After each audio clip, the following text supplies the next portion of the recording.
उदाहरण बघा, 708चा वर्ग बरोबर किती? 708 म्हणजे काय मित्रांनो? तर 700 अधिक 8. मग 708चा वर्ग करण्यासाठी काय करायचं? तर या 8चा वर्ग करायचा. आता 8चा वर्ग किती येतो? 64. तो किती अंकात लिहायचा? 3 अंकामध्ये लिहायचा, कारण 700वर 703 अंकी आहे. त्यानंतर मित्रांनो 708ला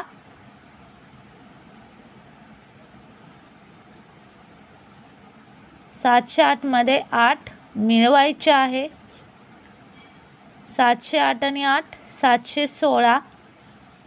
त्यानंतर 7ने गुणायचे आहे. या 716ला 7ने गुणले, 7 सकून 42, हातचे गेले 4, 7 एके 7 आणि 4 11, 1100, हातच्या गेला 1, 7 7 49 आणि 1 50.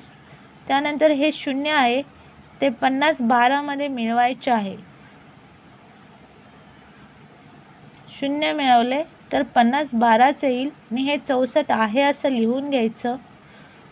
इथे 708चा वर्ग आपल्याला मिळालेला आहे. तो आहे 50 12 64, ऑप्शन क्रमांक 4.